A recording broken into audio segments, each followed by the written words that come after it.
네, 오늘은 한국교회 어디로 갈 것인가 라는 제목을 가지고 지난 일요일날 세계기독교회사와 한국기독교회사를 같이 했었죠, 그죠? 너무 이제 엉성하게 막 건너뛰다 보니까 조금 좀 어색한 점도 있었는데 이번 주에는 세계기독교회사, 다음 수요일에는 한국기독교회사, 그래서 조금 수요일이니까 자세하게 강의하는 그런 시간을 좀 갖겠습니다. 우선 우리가 아까 불렀었던 중원천지인데 이 중원천지하고 아까 화면으로 봤었던 사명이라는 노래하고 들으면서 느낌이 비슷하죠, 그죠?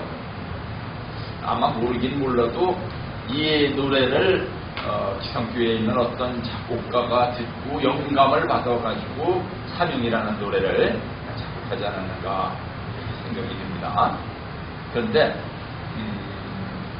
1980년대 초, 조금 더 가면 79년대 말 이때쯤부터 교회에 새로운 바람이 불기 시작했어요. 기성교회에, 세계교회에. 어떤 바람이 불었는가 하면 영어로 인디게니제이션이라고 토착화라는 게 왜 중요했는가 하면은 예를 들어서 아프리카에서 신부들이 천주교를 이제 선교를 하면서 성당을 멋있게 지어놓고 흑인들한테 자 들어와서 같이 이사드립시다 했어요. 근데 이 사람들이 들어와가지고 찬송을 부르는데도 서로 쳐다보기만 하고 찬송도 안 따라 부르고 설교를 하려니까 그냥 다 나와버렸어요. 그래서 그 대표자를 불러서 물어봤어요. 왜 그랬느냐 물어봤더니 우리는 예배를 보려면 대낮에 이런 데서 흔하게 떴을 때 모닥불을 피워놓고 빙빙 돌아가면서 춤을 추면서 우하고 막 소리를 질러가면서 둥둥둥둥 치고 그래야지 은혜가 있지 이렇게 대낮에 이렇게 하면 아무 은혜가 없다. 수천 년을 그 사람들의 문화가 그랬으니까. 그래서 그렇구나. 이 신부가 이제 고백을 했어요. 그 나라 사람들의 영혼을 구원하기 위해서는 그 사람들의 정서에 맞는 예배를 드려야 되겠구나. 그래서 그거를 WCC라고 세계교회인협의회라는 데가 보고를 했어요. 교회가 그 나라 풍토에 맞도록 토착화하는 것이 중요하겠습니다. 정착하는 게 중요하겠습니다. 그러니까 그게 맞다. 그래서 세계 교회들이 교회는 그 나라 문화 풍토에 맞게 정착하는 것이 중요하다. 그래서 아까 그 사명이라는 노래가 나오는데 사람들이 전부 뭐예요? 한국식으로 갓쓰고 도포를 입고 나오죠, 그죠? 그러니까 아까 그 갓쓰고 도포를 쓰고 물에 빠진 사람 건져주는 사람이 그 사람이 예수님이 지금 베드로를 구해주는 모습이에요. 그리고 예수님이 그 십자가 지고 가는 것도 한복 입고 십자가 지고 가는 모습, 이런 모습으로도 하니까 한국 사람들이 그게 훨씬 더 마음에 와 닿는다 이거예요. 이런 게 이제 어디서도 옛날부터 고백이 됐는가 하면은 예를 들면 말입니다. 남미에서 처음으로 프란치스코의 선교사들이, 근데 제가 말하자면 천주교 신부들이죠. 사람들이 나가가지고 선교를 하면서 남미의 인디오들한테 자 하나님의 어린 양들이 오였구먼요 그랬더니 이 사람들이 무슨 얘기인지 알아듣지는 못하겠다 이거예요. 거기 양이 없거든요. 그래서 배를 타고 양을 많이 치는 오스트레일리아로 가가지고 한 달 걸려가지고 남미에 도착했다는 거니까 그동안에 10마리 양을 싣고 갔는데 8마리는 그 안에서 똥 싸다가 죽고 2마리가 이만하게 컸을 때 하나님의 어린 양 그랬더니 어린 양. 우리나라 같은 나라에서도 양 치는 나라가 아닌데 어린 양 한만 찾아봐도 사람들이 잘 느끼지 못한다는 말입니다. 차라리 어린 송아지 그러든지 한번은 사람들이 확 느끼죠, 그죠? 그래서 토착화해야 된다 하는 것이 중요해졌는데 그러면은 80년대부터 뭐가 고백되기 시작했는가 하면은 한국의 기독교 토착화는 어떻게 이루어져야 되느냐. 그러면서 한국 신학자들 사이에서 한국의 토착화에 성공한 신흥 종교들, 이를 대표적인 교회가 우리 교회죠. 한국에 토착화한 신흥 종교들을 연구하는 것이 한국의 기독교가 토착화하는 방안을 연구하는데 상당히 중요한 자료가 된다 해가지고서 교회는 연구하기 시작했었던 것입니다. 그래서 한번 한국의 기독교 토착화는 어떻게 이루어져야 되는가 하는 주제를 가지고 이 내용을 한번 접근해 들어가겠습니다. 종교의 뿌리, 개신교의 뿌리는 가톨릭입니다. 그죠? 그리고 천주교의 뿌리는 유대교고 유대교의 조상은 모세와 아브라함입니다. 그래서 이 유대교라는 것이 이제 처음에 생겨날 때 유대교는 넓은 의미로는 아브라함, 이삭, 야곱 등 족장 시대부터 아브라함이 참 어떤 사람이었었느냐. 아브라함은 역사상으로 거슬러가 보니까 그 지방에 추장이었었어요. 추장 아시죠? 그죠? 인디언 추장이었어요. 자기의 일족들을 70명이나 되는 일족들을 거느리고서 저 메소포타미아에서부터 출발을 해가지고서 3000m가 넘는 높은 산인 허문산을 넘어서 아주 산간 오지를 찾아들었습니다. 우리나라하고 이스라엘은 여러 가지로 비교를 해볼 때 비슷해요. 어떤 점에서 비슷한가 하면은 우리나라도 이 그리고 일본에는 동쪽에는 일본이라는 큰 나라가 있습니다. 일본이 큰 나라라고 하면 참 한국 사람들은 잘 이해가 안 가는 사람들도 있는데 남북한 합친 것보다 일본 열도가 1.8배 더 큽니다. 그러니까 남한 땅보다는 한 4배 더 크다고 볼 수 있죠 지금. 그런데 자꾸 일본 사람을 매놈 하다 보니까 일본은 작은 나라라고 생각한다는 말입니다. 네, 일본도 큰 나라예요. 그리고 또 이 동쪽과 북쪽에만 큰 나라가 있는 게 아니라 북동쪽에 또 큰 나라가 있죠. 세계에서 제일 큰 나라 러시아. 그리고 또 동쪽보다 저 멀리 가면 미국이라는 또 제일 큰 나라가 있다는 말입니다.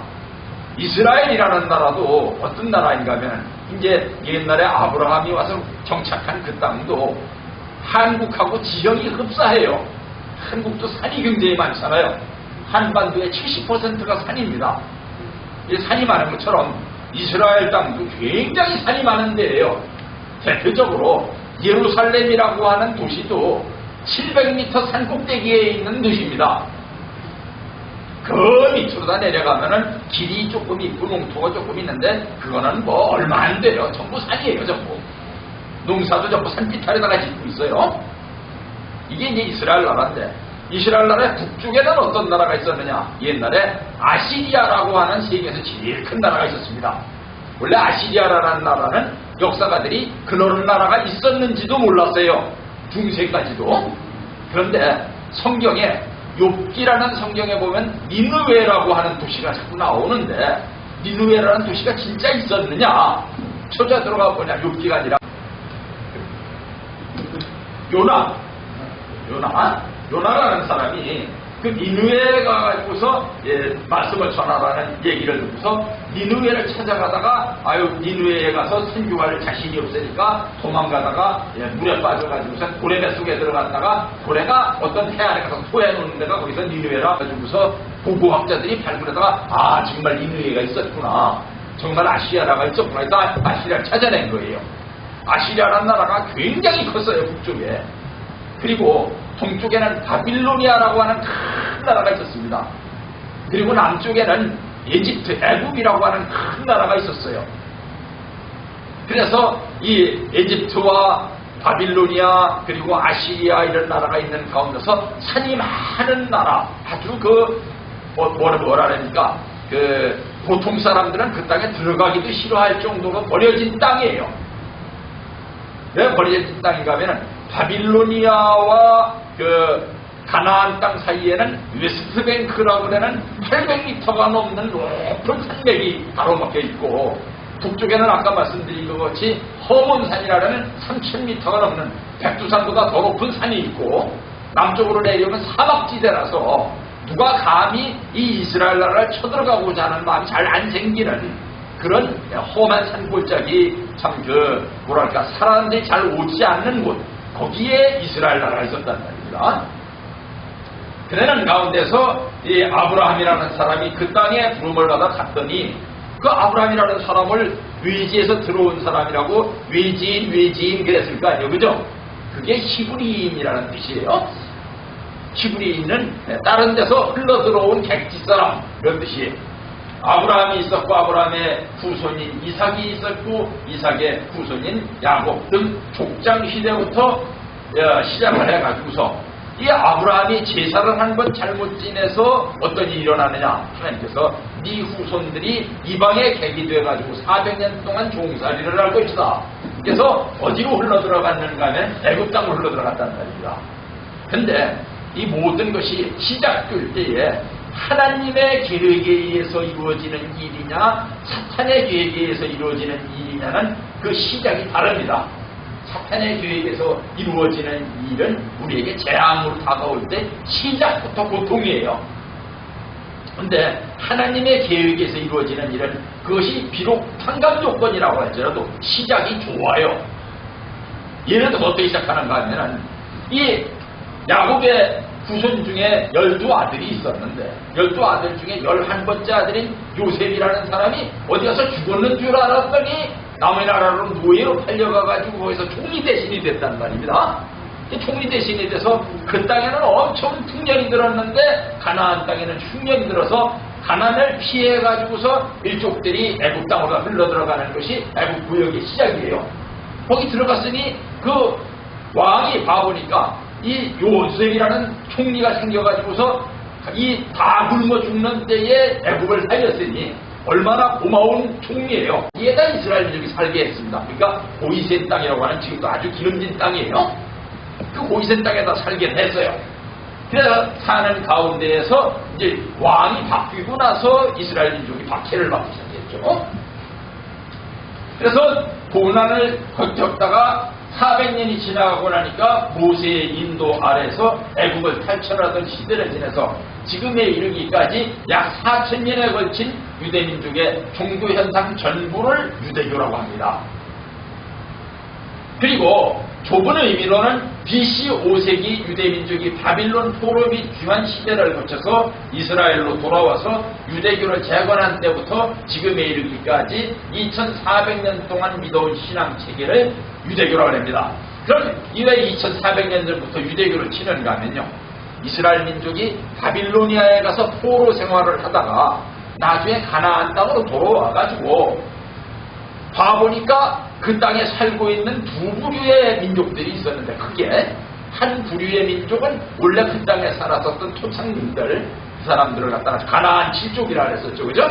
이 가나안 7족들이 있었고, 또 하나는 뭔가 하면 이 남쪽 유다가 망하기 전에 북쪽 이스라엘이 먼저 망하고 하는 나라가 그 땅에 들어와가지고 어떻게 했는가 하면 그대로 이 사마리아 성을 중심 삼고 있었던 그 북쪽 이스라엘 나라가 거세게 저항을 했기 때문에 점령한 다음에 북쪽 나라 이 아시리아의 건달들을 내려다가 깡패들을 내려다가 북쪽 이스라엘 나라의 여자라는 전쟁이 일어나고 여자가 좀 비참하죠. 그죠?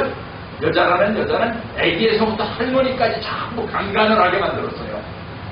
그랬더니 남자는 다 죽었고 남자는 아기에서부터 할아버지까지 다 죽이고, 그러니까 거기에서 새로 태어난 민족이 말하자면 지금으로 말하면 다문화 자녀를 유대 사람들이 더럽다고 그 땅을 지나가지도 않았어요. 왜? 혼혈족들이 산다고. 혼혈족들이 살고 있으니까 두 부류, 이 사마리아인과 가나안 7족, 이 두 부류가 살고 있단 말입니다. 그런데 와가지고 보니까 이 사마리아인들이 비록 나라는 망했는데도 불구하고 여전히 유대교를 믿고 있단 말입니다. 그래서 이 유대교를 믿고 있는 사마리아인들하고 자기들을 구분을 하기 위해서 어떻게 했는가 하면은 그 사마리아인들이 뭐만 성경으로 치고 있었는가 하면 창세기, 출애굽기, 레위기, 민수기, 신명기 그 5권만 성경이라고 이사야서니 예레미야서니 이런 건 성경으로 치질 않고 있었어요. 그래서 이 바빌로니아에서 포로가 되었다가 돌아온 이스라엘 민족들은 그 뒤에 성경을 새롭게 편집해가지고 오늘날과 같은 39권의 성경을 가지고 있으면서 사마리아교하고 갈라졌어요. 이게 이제 유대교와 사마리아교가 갈라진 이유입니다. 그 뒤에 이제 참 십계명을 중심으로 해가지고서 BC 16세기 내지 13세기에 제작된 성경을 그 이후에 믿게 되고 해서 사마리아 교가 지금도 북조 이스라엘 나라가 있었던 땅 그리심산이라는 산 밑에 가면 지금도 한 5만 명 정도 되는 사마리아인들이 사마리아교를 믿고 있어요. 지금도. 그러는 가운데에서 이스라엘이 이제 그 유대교를 믿는 그런 입장에 있습니다. 그러면 현재 유대인들은 얼마나 되느냐? 유대인 총인구는 1,400만 명 내외 정도로다가 치고 있습니다. 중동에 이 정도 있고 아프리카에 이렇게 있어가지고서 있는데 제일 많이 거주하는 사람들이 어디에 살고 있는가 하면 미국에 살고 있어요. 미국에 살고 있는데 미국에 살고 있는 유대인들이 전쟁이 일어나면 이스라엘로 싸우러 가는데 전쟁만 끝나면 다시 미국으로 돌아와요.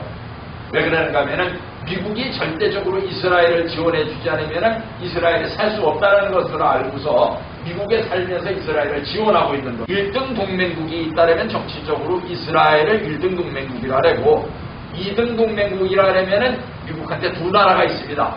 하나는 아시아에서는 일본이고 하나는 유럽에서 독일이에요.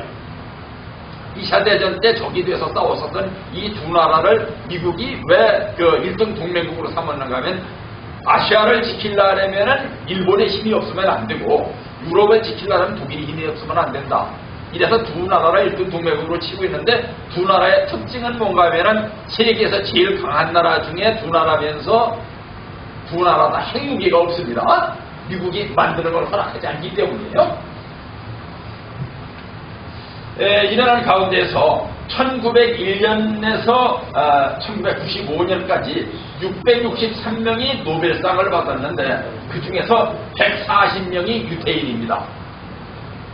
그래서 이 이스라엘 민족들이 참 지금도 이스라엘의 서울인 예루살렘에 가볼 것 같으면 노벨상을 받은 유대인들에 대한 기념비를 쭉 놓고 그 가운데로 이스라엘 학생들이 매일 지나가게 해요. 뭐를 느끼게 합니까? 우리는 세계에서 1등 민족이라는 자부심을 가지고 살게 한단 말입니다.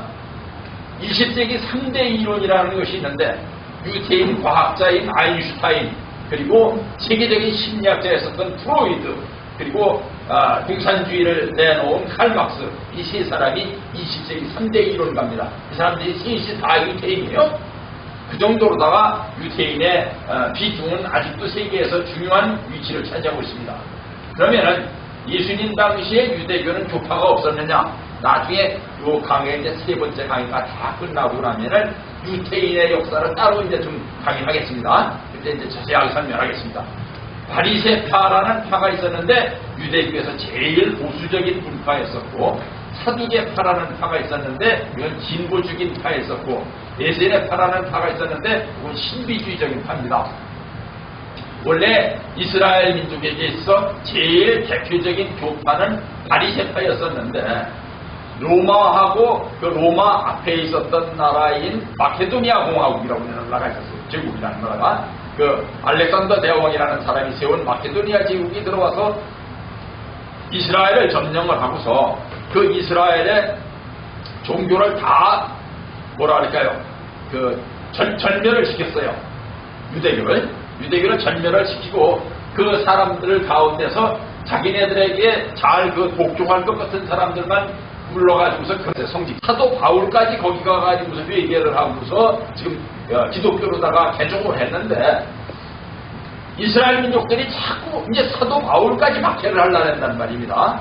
그러니까 가말리엘이 얘기한 거예요. 만약 이 기독교가 예수님의 제자들이 하나님께로부터 나왔으면은 너희들이 암만 박해를 한다 할지라도 하나님의 백성들이 멸망되지 않을 것이고 만약 저를 멸망시키고자 한다 할 것이면 너희들이 하나님을 대적하게 될 것이다.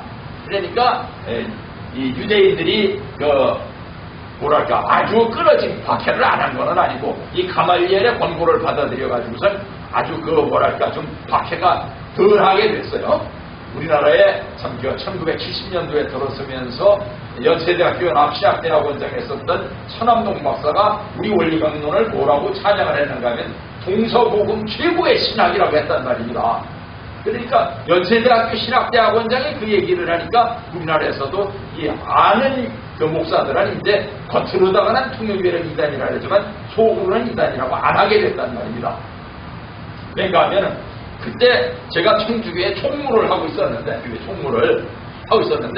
예, 아주 문전 성시를 이뤘습니다. 문전 성시를 이루는 건 몰래 목사들이 와가지고 원리강론 한 번씩 묻어가는 게 아주 유행이었어요. 근데 참 그때, 지금도 아쉬운 것이, 그때 우리에게 오늘날과 같은 이 정도의 시스템이, 문화가 있었으면은 기독교를 흡수할 수 있었을 거예요. 근데 그때 아무것도 없었어요. 긴 집에 원리강론 하나뿐이었어요. 이 사람들이 이것밖에 없구나 하고 자기 책꽂이에 갖다가 몰래 안 보이는 데 꽂아놓고 설교거리 없을 때는 지금도 빼서 본다는 거예요. 얼마 전에 말입니다. 기독교에서도 유명한 목사 하나가, 누구라고 이름은 얘기 안 할게요. 나중에 한번 사진으로 보여줄게요. 그 목사가 나와가지고 기독교 목사들끼리 모여가지고 기독교가 어디로 나가야 될 것인가를 토론을 하는 가운데 갑자기 무슨 얘기를 끄집어냈는가 하면은 하나님의 섭리는 축복으로 시작해서 축복으로 끝난다 이게. 그게 기독교 목사는 하지도 않는 얘기입니다. 근데 이 목사가 지형은 목사라는 사람인데 축복으로 시작해서 축복으로 끝난다 그러면서 축복은 하나님의 3대 축복으로 시작됐다 이거예요. 기독교 신학에는 없는 얘기입니다. 이런 때까지 가까이 오는 거예요. 근데 중요한 것은 우리가 주체적으로 힘을 기르고 있으면은 나중에 기독교가 이렇게 신학이 넘어올 때 우리가 주체적으로 그 사람들을 끌고 나갈 수 있는데, 그렇지 않으면 그 사람들에게 섭리가 넘어갈 수도 있는 거예요.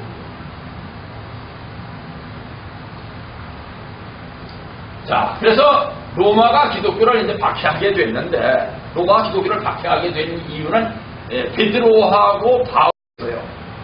오늘날도 한국이나 이렇게 세계적으로 많은 나라들이 로마라는 데에 많이 놀러도 가고 가서 살기도 하고, 거기 일거리가 많으니까 가면은 가서 기독교를 믿었는데, 로마 사람들이 기독교를 박해를 다 했어요. 기독교는 틀렸다. 기독교는 내버려두면 안 된다. 박해를 했는데, 그 박해했었던 5가지 이유가 뭐냐면, 첫째는 무신론자들이다. 무신론자라고 하는 이유는 뭔가 하면은, 로마에는 로마의 신이 있다는 말입니다. 12신이 대리석으로 깎아가지고 이게 신이라고 믿는 신이 있어요. 그런데 보이지도 않는 신을 믿는다 그러니까 저건 무신론이다 이거예요. 사람이, 어떤 사람이 눈 2개를 가지고 있는 사람이 이제 어디를 여행을 갔다가 잘못해가지고선 길을 잃어버려서 들어갔더니 외눈박이 마을에 들어갔대요. 눈이 하나밖에 없는 사람들의 동네에 들어갔대요. 들어갔는데 이 눈이 하나밖에 없는 사람들이 눈 2개 가진 병신이라고 얼마나 놀려대는지. 거기서 눈 2개 가진 사람이 눈 하나밖에 없는 사람들 마을에서 살기 위해서 할 수 없이 눈 하나를 뺐다는 겁니다. 여기서도 마찬가지예요. 자기네들이 무신론자라는 생각은 안 하고 자기네들은 12신을 믿고 있는 세계의 1등 민족인데 어디 보이지도 않는 신을 믿는다 그러면서 자기네들이 무신론자라고 하는 사람들이니까 무신론자라고 박해를 했단 말입니다. 두 번째, 이 기독교인들이 세상에 음란한 자라고 박해를 받는 거예요. 그런데 한국에서도 이 처음에 기독교가 들어왔을 때 박해를 받았었던 이유가 뭔가 하면 돌아가실 준비를 하고 있는데 막달라 마리아가 와가지고서 300데나리온이나 되는 기름을 갖다가 예수님 발에다가 붓고선 자기 머리로다가 닦았단 말입니다. 당시 한국 같으면 그게 용납이 됐겠어요? 택도 없는 얘기죠, 정말 한마디로. 그런데 그걸 보고서 예수님의 제자들이 그 막달라 마리아를 꾸짖으니까 도리어 막달라 마리아 편을 들면서 내가 가는 곳마다 이 여자의 이름도 같이 갈 것이다 하고 이혼을 하셨는데, 정말 한국에서도 왜 기독교가 비판을 받았는가 하면 음란한 종교다 이거예요. 어떻게 머리를 가지고서 위간 남자의 머리를 씻는 그런 종교를 갖다가 잘한다고 칭찬을 했느냐 이거예요. 그런 얘기를 하면서 어쨌든 간에 이 음란한 종교라고 비판을 했습니다. 그리고 식인종들이다 이거 이스라엘 사람들을 왜 식인종이라 그러냐. 성경에 보면 예수님이 추후에 만찬을 하시는 말씀이, 자, 포도주를 부어주면서 하시는 말씀이, 이건 내 피다 마셔라. 그 다음에 떡은 띄워주면서 이거는 내 살이다 먹어라. 그러니까 살도 먹고 피도 먹는 사람들이 먹으니까 식인종들이다 이거예요. 그리고 네 번째, 반역자들이다. 왜? 이 로마에는 로마의 황제가 신인데 로마의 황제를 믿지를 않고 그리스도의 왕국을 세우겠다고 하는 족속들이니까 로마에 반역하는 우리들이다. 이게 비판을 했고, 다섯 번째는 천재지변의 원인이다. 패스트가 끓으면은 패스트의 원인이 기독교인 때문이라 했고, 지진이 일어나면 지진이 일어난 원인이 기독교인들 때문이라 하면서 기독교를 이렇게 비판을 했습니다. 근데 참 이 중에서도 참 뭐랄까 공통점이 우리 교회를 옛날부터 음란한 종교를 했습니다. 그죠? 이거는 우리 교회가 정통 종교라는 뜻이에요. 사실은. 그 박해를 받은 결과 예수는 구세주요 하나님의 아들임을 이스라엘 민족이 더욱 확신하게 됐습니다. 그리고 기독교도들의 더욱 긴밀한 협력이 이루어졌고 신약 정경 형성을 촉진했던 것입니다. 정경이라는 건 뭔가 하면은 진짜 성경을 정경이라는 거예요. 일본 카메라 중에 캐논이라고 있죠. 그죠? 정통 카메라라고 캐논이라는 거예요. 그거를 성경 중에서도 진짜 성경을 캐논이라 합니다. 캐논. 진리를 세계에 알리는 기회로 삼았다. 우리 교회가 미국에 가가지고선 아버님이 그 70년대에 도미하신 뒤로다 선교를 하는데, 그때 김정일 회장님이 중간에 보고를 하러 오셔가지고선 무슨 말씀을 하시는가 하면은 우리 교회가 미국에서 어떻게 선교를 하고 있는지 아십니까? 그래서 스캔들을 타고 선교를 하고 있다 그러시더라고요. 스캔들이라는 경우는 우리 교회를 막 나쁘게 얘기하는 사람들이 소문을 내주는 바람에 더 선교하기가 좋다. 말이 그렇지. 우리 교회 나쁘게 소문 내는데 어떻게 선교하기가 더 좋겠어요? 어쨌든 간에 기독교도 오히려 기독교는 기회로 삼았다는 말입니다. 위기를 기회로 삼는다는 얘기 요즘도 있죠. 그죠? 사도 교부들의 순교로 기독교가 생명의 종교임을 증명했습니다. 우리나라에 와서도 어떻게 했어요? 불교가 들어왔을 때도 불교를 다 아니라고 하니까 이차돈이라고 하는 승려가 가가지고 사형을 집행한 사람들이 와서 목을 잘랐는데, 정말 그런 일이 있을 수 있는지 몰라도 사람의 목을 잘랐는데 하얀 피가 나왔어요, 목에서. 그러니까 그거를 보고서 이 신라 백성들이 좀 깜짝 놀래가지고 불교를 허용하게 됐습니다. 마찬가지로 사도 교부들이 전부 순교를 하면서도 그 종교를 믿으니까 세상 사람들이 기독교는 대단한 종교구나 그러면서 기독교가 받아들였단 말입니다. 그리고 이때부터 교회와 국가의 구별을 명확히 했습니다. 이때부터 뭐라는가? 정교 분리를 했단 말이에요. 정치와 종교를 분리했단 말이에요. 예수님이 뭐라 하셨는가 하면은 빌라도가 재판을 하면서 네가 유대인의 왕이 맞느냐 그랬더니 예수님께서 하시는 말씀이 내 나라는 이 세상에 있는 나라가 아니고 영원의 왕국이다 그러셨다는 것을 근거로 해가지고서 교회와 국가의 구별을 명확했습니다. 그런데 사실상 정교의 명확한 분리라는 건 지금도 불가능합니다. 자, 박해를 이겨낸 기독교가 발전한 이유는 했었습니다만, 콘스탄티누스 대제라고 하는 분이 기독교를 공인하게 된 이유를 어떤 사람들은 그때 기독교인들이 워낙 많았기 때문에 콘스탄티누스 대제가 인정을 안 할 수 없었을 것이라고 이렇게 얘기를 하지만, 요즘에 와서 다른 지적인들이 해보니까 그것보다는 오히려 콘스탄티누스 대제가 로마를 재건하려고 하다 보니까 로마라는 나라가 윤리적으로 너무 썩었기 때문에 어느 나라든지 그 나라가 이 나라를 세울 수가 없다고 생각이 돼가지고서 윤리의식이 있는 땅을 찾아가가지고서 거기다가 새로운 서울을 세우고 로마를 동로마와 소로마로다가 쪼개버리고 자기는 동로마를 차지를 했단 말입니다. 소로마는 딴 데 띄워주었고, 그런 다음에 그 기독교 정신 위에다 동로마를 세웠기 때문에 소로마는 동서로마로 갈라진 지 100년이 안 돼서 망해버렸어요. 노예반란이 일어나가지고 오도아케르라고 하는 사람이 노예반란을 일으켰죠. 하지만 동로마는 기독교 정신 위에 세워진 나라였기 때문에 그 뒤로도 1000년을 더 갔습니다. 하여튼 공동체 생활을 아주 기독교인들이 모범적으로 했기 때문에 그 기독교 공동체의 윤리의식 위에다가 로마를 재건할 생각을 하고 기독교를 공인했단 말입니다. 콘스탄티누스 대제가. 그런 다음에 이 기독교는 사회적 문제를 잘 처리했습니다. 사회적 문제를 잘 처리한다는 게 예를 들면 어떤 건가 하면은 그 옛날에 예수님도 그랬잖아요. 어떤 여자가 머리채를 잡혀가지고 사람들한테 끌려왔습니다. 끌어올고 온 사람들이 뭐라 하면 이 여자가 간음을 했습니다. 모세는 이 여자를 돌로 쳐 죽이라고 했는데 어떻게 할까요? 했더니 예수님이 말로 하는 대신에 땅바닥에 글을 썼습니다. 너희들 중에 죄 짓지 않은 자가 저 여자한테 돌을 던져라. 그랬더니 이스라엘 민족들이 슬금슬금 물러갔다는 말입니다. 이때 이 사회적인 문제를 재판한다는 게 보통 어려운 게 아니었어요. 예수님한테. 왜? 거기서 만약 돌로 쳐 죽이라 그랬다간 살인교사죄보다 붙들리는 거고 왜 재판을 받는 겁니다. 그런데 그런 문제를 갖다가 정확하게 너들 중에 죄 안 지은 자가 이 여자를 돌로 치라 그랬더니 유대민족들이 생각해보니까 자기들이 다 죄를 지은 것 같아서 이게 지금 우리가 생각하면 우스운 일입니다만 그때 이스라엘족들이 그렇게 양심이 있었다는 얘기예요. 요즘에 한국 사람들 같으면 죄 없는 사람이 돌로 치라 하면 서로 돌 떨렸을 거예요 아마. 제가 죄 없다는 거 표시내느라고.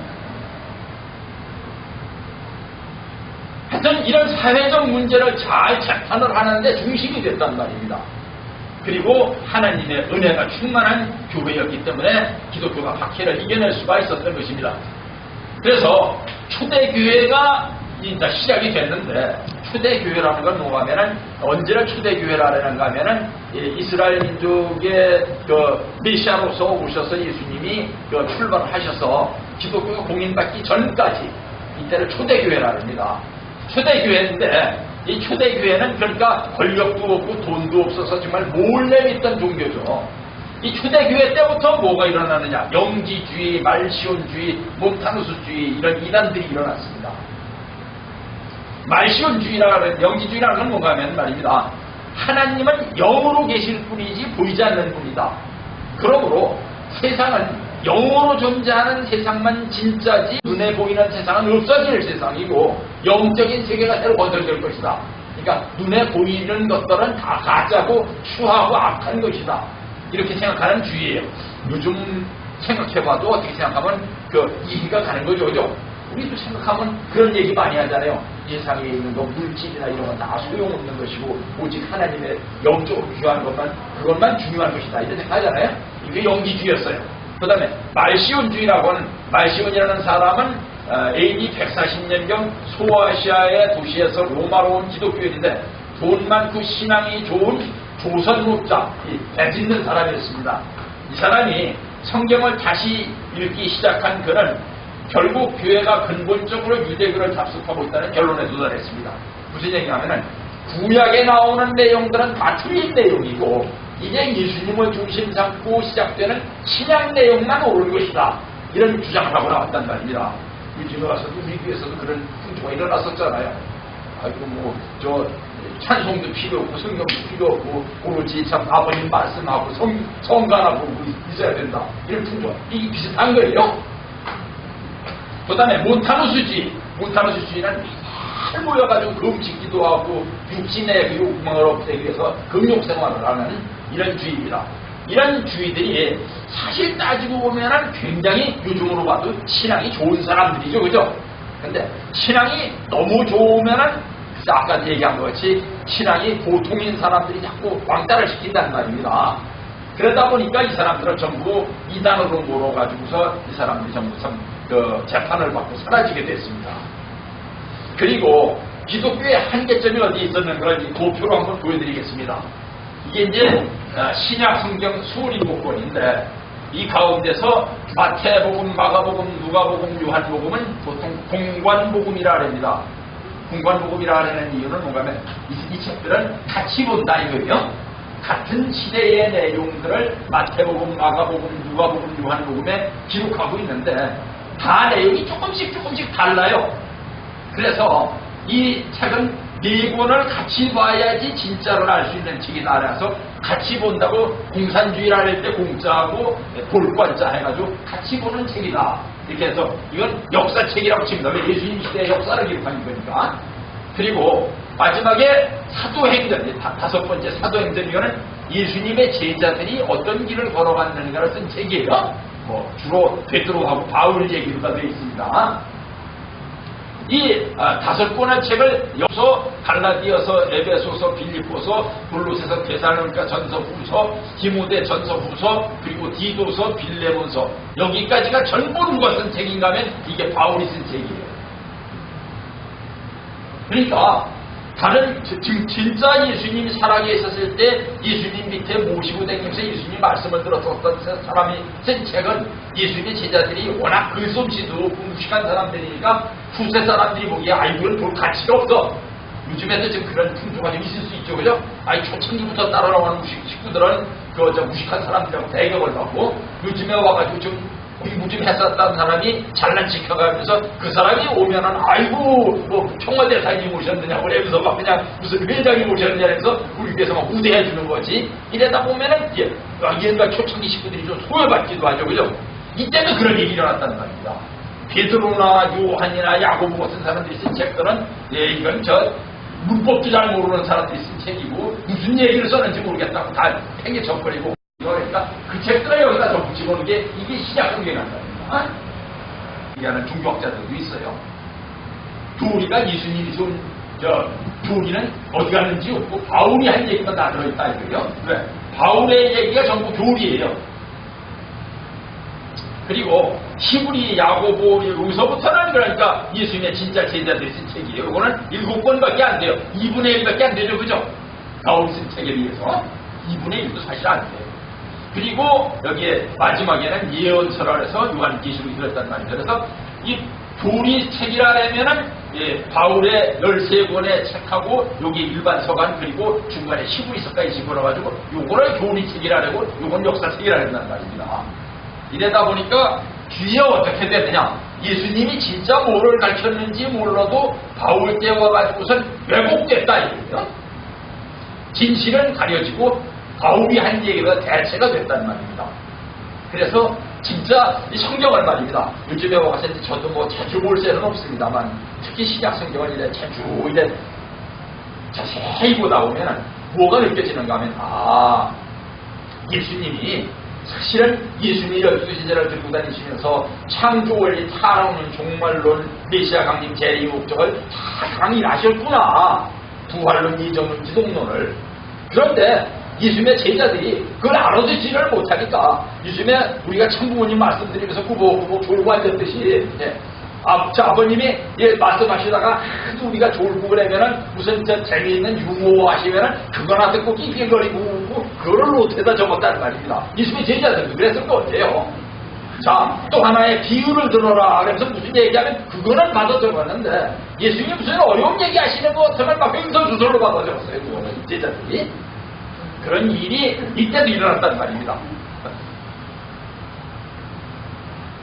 그랬는데 로마에 나중에 교황청이 세워지는데 왜 하필이면 교황청이 예루살렘이 아닌 로마에 세워지느냐. 이때 지중해를 둘러싸고 있는 세계가 로마의 큰 대도시들이 있었습니다. 그 대도시가 예루살렘, 알렉산드리아, 안티오키아, 콘스탄티노플 그리고 로마였습니다. 그런데 이 5개의 큰 대도시를 중심 삼고 5대 교구가 생겨났어요. 이 5대 교구를 중심 삼고서 이 전 세계의 가톨릭이 움직이고 있었는데 이 가톨릭의 5개의 교구 중에서 4개 교구는 이슬람교가 일어났을 때 이슬람교한테 다 망해버렸어요. 그리고 1개 교구만 살아남았습니다. 로마 교구. 어떤 위대한 일을 해냈는가 하면 로마 교구에 게르만족들이 쳐들어왔어요. 오늘날에 독일인의 조상들이죠. 게르만족들이 막 쳐들어왔는데 게르만족들이 쳐들어왔을 때 로마의 시민들이 자기네 힘으로다가 더 이상 정치적으로는 로마를 지켜낼 도리가 없으니까 왜? 쳐들어온 게르만족은 워낙 많고 로마 군인은 그때 이미 로마는 젊은이들이 군대 가기 싫어해가지고서 게르만족들을 데려다가 나라를 지키게 할 정도로 나라가 썩어졌다는 말입니다. 그러니까 어떻게 쓰면 좋겠느냐. 이 로마 주교한테 가가지고서 뭐라고 그러는가 하면은 어떻게 대주교님 방법이 없겠습니까? 그랬더니 로마 대주교가 그러면 내 말을 들을래? 무슨 일을 하시든지 다 맡길게요. 그랬더니 로마 대주교가 이 게르만족 대추장한테다가 사절을 보냈습니다. 뭘 보냈는가 하면은 당신이 기독교를 믿지 않고 기독교를 멸망시킬 생각을 하고 있다면 우리는 성문을 닫아놓고 마지막 한 사람까지 싸울 것입니다. 그런데 당신이 만약 기독교를 믿는다고 할 것 같으면 우리는 싸움도 안 하고 대학은 다 열어놓고 다 받아들여가지고 당신의 통치를 받을 것입니다. 그랬더니 게르만족 대추장이 생각해보니까 그 두 번째가 낫지 뭐하러 첫 번째 난다는 말이에요. 그래서 그러면 나도 기독교인이 되겠다. 그래서 쳐들어온 이민족을 개종을 시켰다는 말입니다. 그러니까 로마가 대단한 권위를 갖게 됐죠. 두 번째, 성경에 보면은 로마 교회는 베드로가 세웠다는 말입니다. 그런데 베드로가 세운 교회가 왜 중요한가 하면 마태복음 16장 19절과 18장 18절에 우리가 창조 목적 강의할 때 많이 강의하잖아요. 그죠? 예수님께서 가이사라 빌립보라는 데가 가고 가이사라 빌립보라는 데는 뭔가 하는 말입니다. 저 성경에 나오는 헤롯 왕이 로마 황제의 이름을 따가지고 지은 도시예요. 그러면 거기 가셔서 예수님이 제자들한테 물었어요. 자, 세상 사람들이 나를 뭐라고 하지? 그랬더니 뭐 선생님이라고 하대요, 선지자라고 하대요, 뭐 훌륭하신 분이라고 하대요. 그래, 너는 나를 뭐라 그러냐 그랬더니 글쎄요, 저도 선지자라고 생각해요. 저도 훌륭하신 분인 것 같은데 뭐 잘 모르겠어요. 그랬는데 그 중에 한 사람이 선생님은 메시아십니다. 그랬습니다. 누가? 베드로가. 그랬더니 말이다. 선생이 돼가지고 제자가 선생 얘기하는 거를 공덕같이 받아들일 때 정말 그때 무지무지하게 기분 좋은 겁니다. 내가 무슨 얘기 할 때마다 졸고 앉았었던 이 제자들 무슨 말인지 알아듣지 못하던 이 제자들이 내가 메시아라는 걸 알고 있었구나. 얼마나 기분 좋았겠어요. 예수님이. 그러니까 너 최고다. 네가 수제자다. 내가 너 위에다가 교회를 세워봐.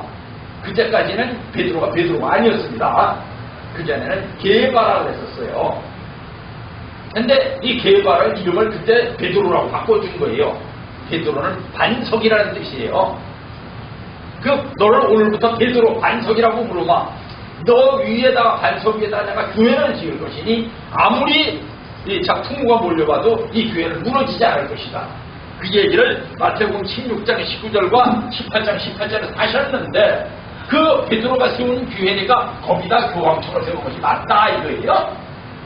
두 번째, 이민족의 침입 앞에 안전한 교구. 아까 말씀드렸듯이 게르만족이 쳐들어왔지만 망하지 않았었던 유일한 교구.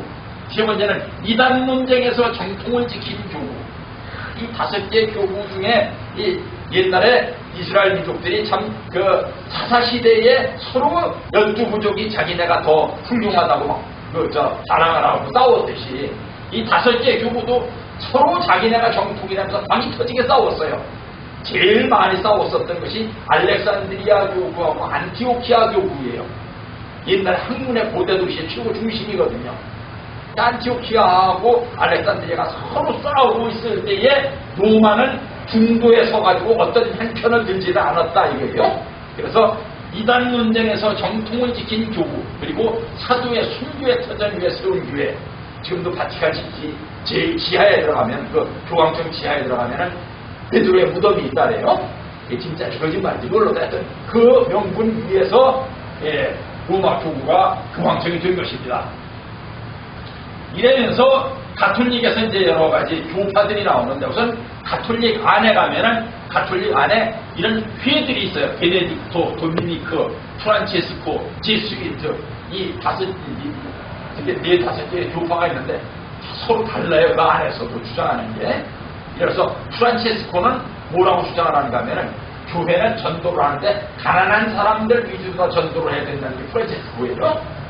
제수이트는 지금 서강대학교 재단이 제수이트 재단인데 아니야. 잘나고 똑똑한 사람부터 전도를 해야 돼.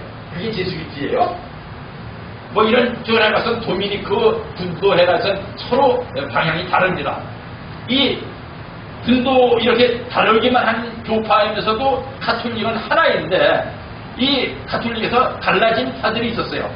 431년에 들어와가지고 이 신부 중에 네스토리우스라고 하는 사람이 나와가지고 네스토리우스파라는 것을 만들었어요. 경교라고 해가지고 만들었는데 이 경교가 이단으로다 재판을 받으니까 네스토리우스의 제자들이 전부 동쪽으로 전도를 나갔습니다.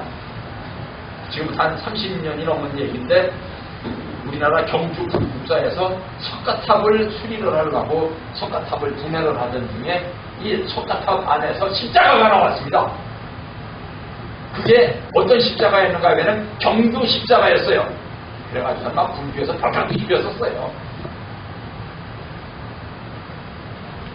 동방정교회라는 건 1054년에 가톨릭에서 갈라져 나왔는데 왜 동방정교회가 갈라져 나왔는가 하면은 이 아까 말씀드렸듯이 동로마 제국이 있고 서로마 제국이 있는데 동로마 제국은 어떤 풍토 위에 서 있었는가 하면은 플라톤 철학을 중요시했습니다. 플라톤 철학을 중요시했는데 플라톤 철학은 전에 조금 말씀드린 바가 있는 것 같은데 이데아론을 중요시했어요. 눈에 보이지 않는 것, 초월적인 것, 신비적인 것 이런 거를 플라톤 철학은 중요시했고 이게 아리스토텔레스는 플라톤의 제자인데도 불구하고 아리스토텔레스는 아니야. 보이지 않는 것보다는 보이는 게 중요해. 그래서 철학보다는 법학이나 정치학 같은 걸 중요시했어요. 그러다 보니까 이 로마는 아리스토텔레스를 중요시했고 그리스는 그때도 아니야. 플라톤을 중요시했다는 말입니다. 그런데 동로마 제국은 플라톤을 중심한 풍토기에 세워졌고 서로마 제국은 로마를 중심한 아리스토텔레스를 중심한 풍토기에 떠있다 보니까 서로 사상이 조금씩 달랐어요. 그러다 보니까 동로마 교회와 서로마 교회가 갈라진 것이 동방정교회가 갈라져 나간 얘기입니다. 이 시커먼 두 번 쓰고 수염 이렇게 그리고 있는 저 러시아 같은 데 가면 있는 정교회, 한국에도 한국정교회라는 서울 가면 조금 있습니다. 그것이 정교회입니다. 이 1054년에 갈라져 나간 뒤로다가 약 500년 동안 그 자체 내에서 조금씩 이단 논쟁이 일어나기는 했지만 이걸 다 가톨릭이 분쇄해버렸어요. 그동안에 이 이단 논쟁을 한 신부들을 재판을 안 하고 가톨릭은 참 피비린내라는 역사를 겪고 왔습니다. 신부들을 붙잡아다가 고문도 했고 사형도 시켰고 막 이러면서 넘어왔는데 이 루터가 나왔을 때쯤에는 그렇게 할 수가 없었어요. 왜 마르틴 루터 나왔을 때는 마르틴 루터를 죽이기가 힘들었는가 하면은 이때 이제 교황권이 약화되기 시작했어요. 교황권이 약화되니까 교황이 제일 중심으로 해가지고 다스리던 나라가 독일인데 독일 나라에서 그 지금으로 말하면 도지사들이 주지사들이 자기네들이 왕인 것처럼 활거를 하고 있었는데 교황이 루터를 죽이라니까 싫어. 그래서 숨겨줬습니다. 그랬는데 이 숨어있는 루터가 그때 뭐가 들어갔는가 하면 이때 르네상스 3대 발명품이라는 게 뭐죠? 화약하고 나침판하고 팔판 인쇄술입니다. 팔판 인쇄술이 이때 나왔어요. 그러니까 인쇄술이 나왔기 때문에 루터가 글을 써내면은 그게 나오지 사흘이 안 돼서 책으로 나온단 말입니다. 책도 한두 권 뺏겨서 나오는 게 아니라 막 인쇄돼가지고 수백 권이 쏟아져 나온단 말이에요. 그러니까 루터를 죽여도 그 책이 남아있게 됐단 말입니다. 그러니까 루터를 죽이지를 못하고 루터 교가 갈라지게 됐습니다. 그리고 장로교는 1533년에 카톨릭 사제했던 장 칼뱅이 루터주의에다가 절대예정론을 집어넣어가지고 새로 만든 건데 이 칼뱅이라는 사람은 어떻게 됐는가 하면 이렇게 됐어요. 원래 그 칼뱅이라는 사람의 프랑스 사람인데 루터는 독일 사람이고 칼뱅은 프랑스 사람인데 프랑스 사람인 칼뱅이 원래는 법학을 공부하고 싶었대요. 법을. 그런데 아버지가 아주 신학 공부하라고 저 신부가 되어서 출세를 한다고 그래서 신학을 공부하라 하니까 신학을 공부하러 들어가가지고 신학을 공부하다가 아버지가 죽었어요. 그러니까 얼른 신학교를 때려치우고 어디로 갔느냐? 법학을 공부하러 갔습니다. 법을 공부를 하다가 옛날 신학교 친구가 수도원장을 하고 있는데 거기에 놀러 갔더니 그 친구가 칼뱅한테 부탁을 했어요. 뭘 부탁했느냐? 너 글 잘 쓰잖아. 내가 내일 모레 우리 신학교 졸업식인데 졸업식 때 연설을 해야 되는데 연설 문원고 좀 써줘. 그랬더니 저 칼뱅이 원설 문원고를 써준 거예요. 거기에 카톨릭 교리에 위반되는 내용이 들어가 있었던 겁니다.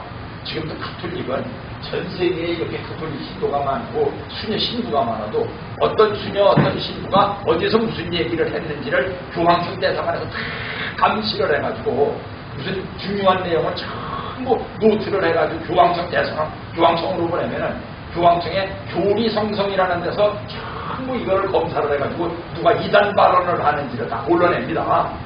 그래서 지금도 재판을 해요.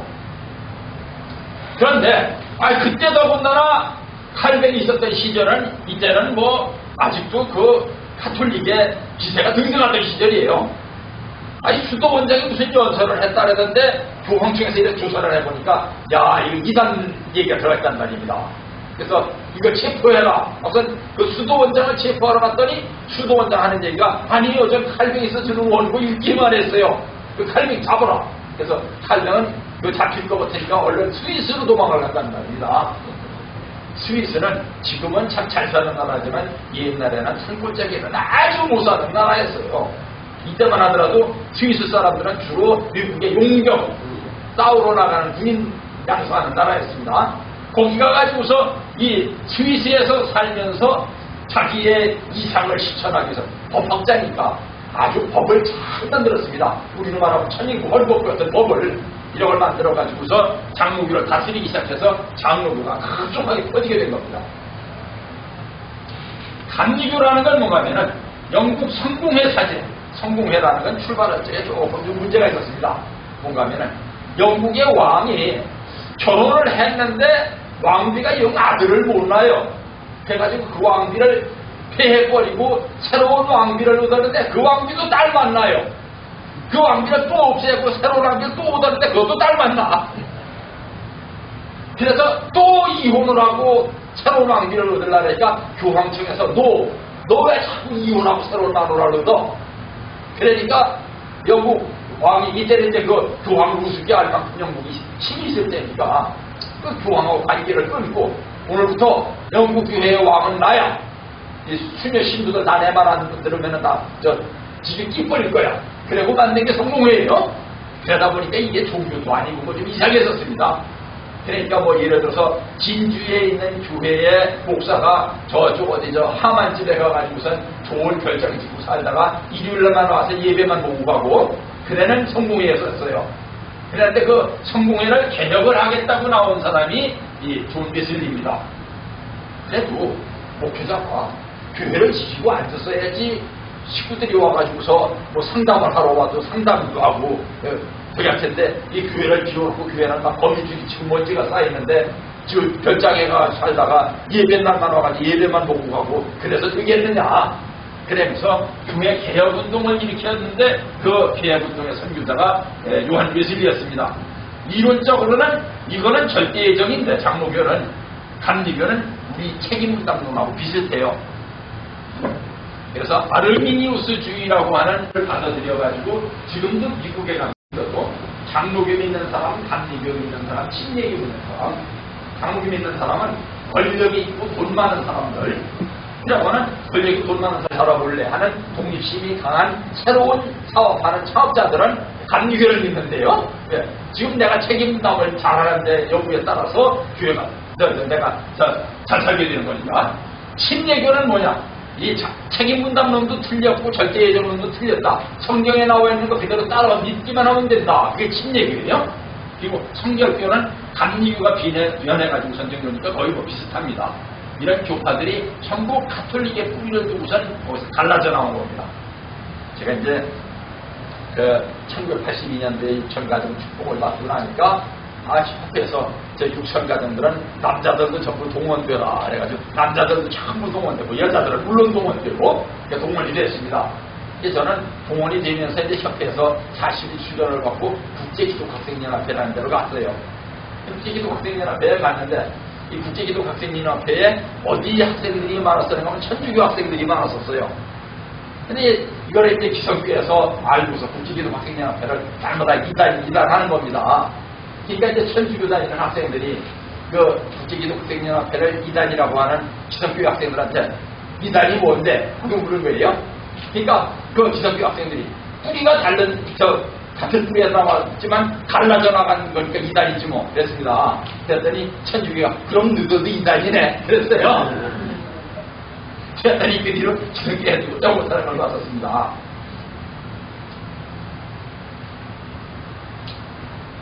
이건 좀 생각하고 넘어갑시다. 그래서 이렇게 개신교가 종교개혁을 일으켜가지고 많이 일어나게 되니까 하나님의 그러면 하시는 일이 개신교가 일어나는 것은 그 부교인 천주교회나 정교회를 망하게 하기 위함이냐? 그게 아니라 이거예요. 회개하고 바른 길을 가게 하기 위함이라는 말입니다. 개신교가 일어나서 열심히 전도활동을 하고 다니니까 부교에서도 야 우리도 반성해야 된다. 우리도 새롭게 개혁을 해가지고 똑바른 일을 해야 된다 하는 운동이 일어났습니다. 그 운동을 일으킨 사람들이 제수이트 교회라는 데인데 이그나티우스 로욜라라는 사람하고 프란시스 자비엘이라는 사람이에요. 이그나티우스였는데 그의 친구인 프란시스 자비엘하고 같이 저기를 하게 된 겁니다. 그래서 이 로욜라는 주로 유럽에서 활동을 했고 자비엘은 배를 타고 멀리 일본까지 와서 나가사키 항구에 들어갔습니다. 그래서 자비엘이 일본 선교의 길을 튼 거예요. 그래서 지금도 어딘가 나가사키에 가면 이 자비엘 기념관이 있습니다. 그래서 사실 일본에는 이 기독교가 굉장히 일찍 들어온 거예요. 한국에 비해서. 그리고 이 사람들이 예수회라고 하는 단체를 만들어 가지고서 주로 그 권력 있고 돈 있는 사람들을 중심한 선교 방식을 썼습니다. 그러다가 한국에 들어와서는 서강대학교는 지금도 철저히 반공적입니다. 이 마테오 리치라고 하는 사람은 이 제수이트 회의 선교사인데 1552년에 이탈리아에서 태어나가지고서 로마 대학교에서 공부를 하고 1571년에 예수회에 가입을 했습니다. 그래서 이제 어디로 선교를 나가기로 결심을 해내면 중국으로 선교를 나가자 하고 결심을 했어요. 중국으로 선교를 나가서 결심을 해가지고서 지금의 아프가니스탄 있는 데까지 왔어요. 요것만 하고 이제 마칩시다.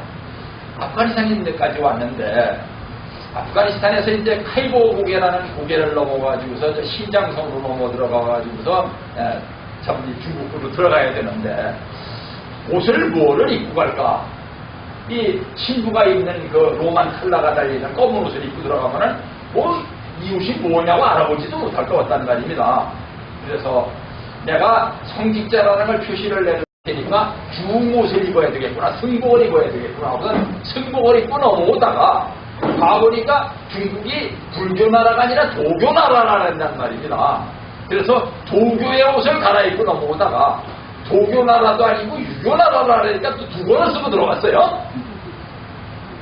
들어와가지고 중국까지 와가지고서 제가 성직자입니다 했더니 중국의 그 황제가 얼마나 또 그때 반용이 있었는지 그러냐고 저쪽에 한무팅에 우리 저 중국 사람 500명을 띄줄 테니까 거기다 교회를 짓고서 먹고 살으라고. 그러니까 그 장대에 눌러 앉아버렸어요.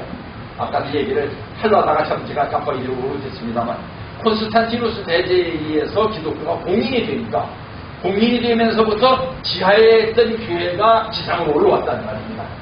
지상으로 올라오니까 뭐가 생겼냐? 권력도 생기고 돈도 생겼어요. 왜? 대제가 황제가 돈을 주면서 교회를 지라고 막 주고 그 성직자는 보호를 해주고 그러니까 그러면서부터 교회가 권력과 돈을 등에 업고 썩기 시작한 거예요. 여기 지수이트 회에서 온 마테오 리치도 중국 정부에서 돈도 주고 권력도 주고 교회도 세워주고 그러니까 거기 와가지고서 전도하는 데는 성공을 했는데 교회가 썩기 시작한 겁니다. 우리도 요즘에 와가지고 여기까지만 본인이 마치려 했지만 우리도 그런 걸 조심을 해야 돼요. 제가 이제 참 세계일보에 처음 기자가 되어가지고 들어가서 있는데 그때 3만 장 축복 결혼식이 있었어요. 3만 장 축복식이 있는데 그 3만 장이나 되는 축복 결혼식이 잠실운동장에서 있었는데 이게 동아일보에 상가 어떤 신문에 요만한 사진 하나만 나고 아무 기사가 안 난 거예요. 신문들마다. 그래서 이제 친구 기자들한테 전화를 했어요. 뭐 조선일보 뭐 이런 데 쭉 전화. 야 암만 저기 해도 그래 잠실 벌판에서 3만 쌍이 모여가지고 결혼식을 했는데 그거 한 줄도 기사가 안 나온다니 말이 되느냐. 그랬더니 이 친구 하는 얘기가 그래요. 통일교회가 대한 기사는 이제 안 쓰기로 했습니다. 왜 통일교회에 대한 기사는 안 쓰기로 했느냐 했더니 하는 얘기가 나쁘게 썼다가는 같은 기자로서 좀 미안하고 잘 썼다가는 기성교인들한테 얼마를 받아 처먹고 기사를 썼느냐고 요로도 못겠고 차라리 아무것도 안 쓰면은 무해무덕하다 이거예요. 사실 신문사가 생겨가지고 모든 어려운 일이 생기면 신문사에서 많이 커버를 한 뒤로 우리 교회가 무력해졌어요. 종교는 계속 박해도 받고 어려운 일이지만 스스로 개혁도 하고 어떤 길이 옳은 일인가 고민도 하고 이래야지 교회가 발전하는 것이지. 좋은 건물 지어놓고 목회자가 배부르게 먹고 등다시게 잠자면서 식구들 오면은 말씀이나 해주고 그냥 뭐 아까 얘기한 같이 일요일날 와서 예배만 보고 가고 이렇게 되면 교회는 망하게 되는 겁니다. 이 얘기를 뭐를 보면서 얘기를 할 수 있느냐. 중국에 있으면서 마테오 리치가 별로 전도를 못했어요. 그리고 중국 교회는 그 뒤로 발전을 별로 못했어요. 그랬다가 나중에 청나라가 망하고 공산주의가 일어날 때는 또 교회가 아무 역할도 못하고 공산주의 치하로 들어가게 된 겁니다. 요즘 중국에 가면은 교회가 있을까요? 없을까요? 원사님? 있어요. 차 원사님 한번 스마트폰 가지고 검색해보세요. 삼자교회라고 치면 나옵니다. 삼자교회는 뭐냐면 중국 공산당의 지배를 받는 교회예요. 교회 지도를 할 때 무슨 지도하느냐? 우리 공산당의 시진핑 주석이 중국이 세계를 지배해가지고 공산당 세계를 만들 수 있도록 해주세요. 이런 기도를 합니다. 북한에도 교회가 있잖아요. 북한의 교회는 기도할 때 무슨 기도합니까? 김정은 국무위원장이 세계를 지배할 수 있는 이런 기도라고 하셨어요. 권력을 등에 업었으니까. 교회는 참 권력하고 참 연결이 되더라도 권력하고 손잡을 생각을 하지를 말고 늘 정의의 길을 가려고 노력을 해야지 교회가 올바른 길을 가게 되는 겁니다. 그래서 교회는 옛날부터 세 개의 기둥을 가지고 출발을 했어요. 집사, 그때 권사라는 건 없었습니다. 집사, 그리고 사도, 그리고 장로. 집사는 뭐 하는 사람인가 하면 교회 살림하는 사람이에요. 재정 담당하는 사람. 장로는 뭐 하는 사람인가 하면 사도는 목에 칼이 들어오더라도 올바른 말만 하라 이거예요. 그러다 보니까 사도가 올바른 말만 하려다 보면 식구들이 상처를 받는 일도 있겠죠. 그죠? 그래서 일적에 장로가 가가지고 다독거려 주는 겁니다. 사도가 자기가 자기 말 해놓고선 아까 내가 얘기한 건 그런 뜻이 아니었다고 말을 굽혀서는 안 된단 말입니다. 사도는 막 세상이 어디로 가든지 간에 막 돈을 받더라도 똑바른 말만 해야 되고 그 말을 듣고서 상처받은 사람이 있으면 장로님들이 가가지고 아까 참 목사님은 목사님이니까 올바른 얘기하느라고 그렇게 하신 거고 당신이 미워서 그런 게 아니니까 당신이 이해를 하시오. 그래서 다시 교회 안 나오는 사람들 교회 나오게 하는 일, 그게 장로님들이 하시던 일이에요. 그거를 장로가 정치를 한다 그랬습니다. 교회 정치는 그게 정치예요. 사도는 이제 죽어도 자기가 옳은 말만 하고 이래야지 교회가 썩지를 않는단 말이에요. 세계의 기둥 때문에. 근데 목사가 금방 얘기했었던 얘기를 뒤집어가지고 아까 얘기 그게 아니고 이제 집사는 또 교회의 이 살림살이를 똑바로 해야 되는데 뒷구멍으로 슬금슬금 뭐 돈을 감추고 딴짓하고 장로는 돌아다니면서 권력 자랑하면서 목사 내쫓기나 하고 이러면 이제 교회가 망하는 거예요. 기성교회 그래서 망하는 겁니다. 그래서 우리 교회는 이런 얘기를 지금 남 얘기를 하면서 욕하기 위해서 하는 것이 아니라 타산지석이라 합니다. 이런 역사를 기초로 해가지고서 우리는 이런 길을 가지 않고 똑바른 길을 가야 된다. 그러는 반성의 기회를 삼자는 의미에서 오늘 기독교의 역사를 세계 기독교의 역사를 중심으로 공부를 했습니다. 오늘 조금 시간이 오래 걸렸습니다.